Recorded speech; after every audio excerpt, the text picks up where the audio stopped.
Assalamu alaikum wa rahmatullahi ta'ala wa barakatuhu.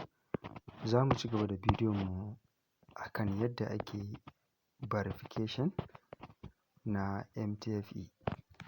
Da farko za ka shiga cikin Binance MTFE ɗinka. Idan ka yi login zai kawo ka nan gurin. Idan ya kawo ka nan gurin za ka shiga cikin profile ɗinka, ma'ana wannan wurin na profile shi nan za ka taɓa. In ka taɓa zai buɗe maka haka. So in ya buɗe maka akwai wannan wurin personal information. Idan ka taɓa nan wurin personal information ɗinka zai kawo ka nan wurin. Sai ka taɓa wajen wannan security authenticator. Idan kuma ya maka wahala ko kuma wani abu za ka iya dawowa baya. Akwai nan gurin security authenticator. Security authentication za ka taɓa shi.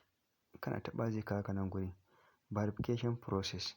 Mobile phone number, ma'ana ko ka saka number da ka buɗe ko kuma wannan za ka iya taɓa nan gurin nan ɗin nan zai kawo ka nan wurin. Real name za ka fara da real name.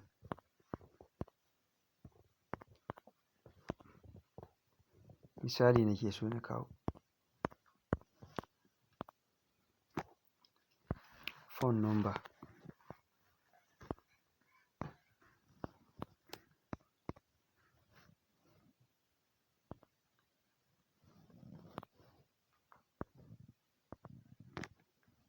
Yawwa sai ID. Nan wurin ID ɗin nan za ka saka wannan ne ID number, NIN number ɗinka. Already na yi copy ɗinta zan yi pasting ɗinta a nan. Sai account number. Za ka saka account number ɗinka. Sai ka saka, bari in yi amfani da Opay.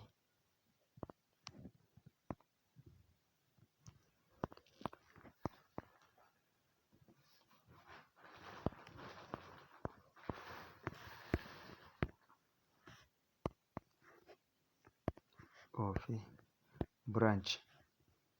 Bari in sa Kano kawai ma. Bayan ka saka haka sai ka yi submitting. Yawwa idan ka dawo ka sake komawa gurin za ka ga ya ce maka under review. So in sha Allah in dai maka haka zuwa wani lokaci 10 to 20 minutes in Allah ya yarda za ka ga yayi nan wurin da ya saka pending review za ka ga successfully. So in sha Allahu bidiyon mu na gaba zai kasance yanayin yadda ake recharging. Yanda ake recharging deposit a cikin MTFE in sha Allah.